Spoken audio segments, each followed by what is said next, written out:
Tennessee Tornado is a massive aero looping coaster tucked away in the Smoky Mountains at Dollywood in Pigeon Forge, Tennessee. The ride opened in 1999 as Dollywood's first major thrill coaster and opened the door for many more thrill coasters to come to the park in the next 20 years, such as Lightning Rod and Mystery Mine.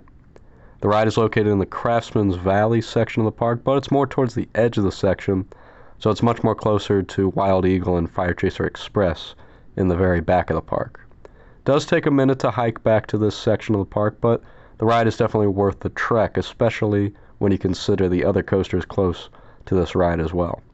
The trains are fairly standard for aero loopers with the common over-the-shoulder restraint, but no seat belts either, very similar to Boomerang and Ninja's restraints at Six Flags St. Louis or many other similar aero or Vekoma-made loopers.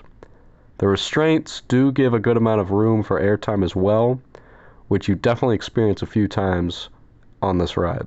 The stats of the ride are fairly impressive except for the length, but that's because the ride's manufacturer, Aero, went bankrupt during the construction of the project, making the ride even shorter than previously intended.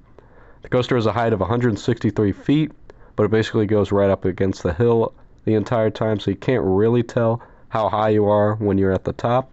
It also has a drop through a tunnel of 128 feet, speed of 63 miles per hour, 3 inversions, and a track length of 2,682 feet.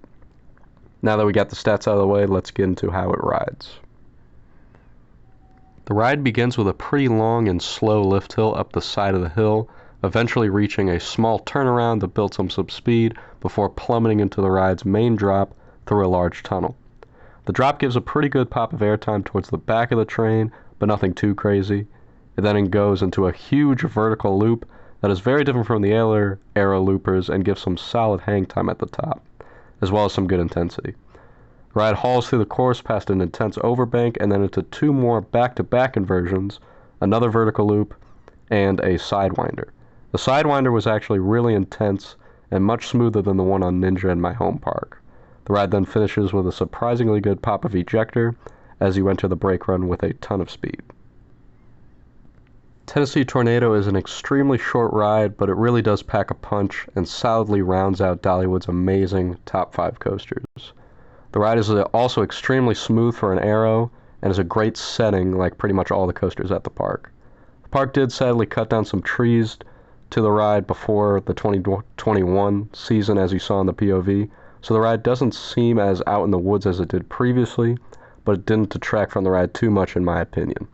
Because the ride is so short, I can't rank it too highly in the park or overall, but it still sits firmly in the top third of my ridden coasters, right below Hulk at Islands of Adventure.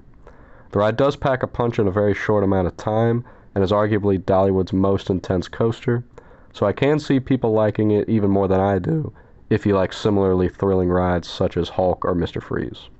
Either way, this is a ride you can't miss when you come to the park, and it contributes to one of the best coaster lineups in the country. Be sure to subscribe for more coaster content, and be on the lookout for more coaster reviews and other theme park videos in the near future.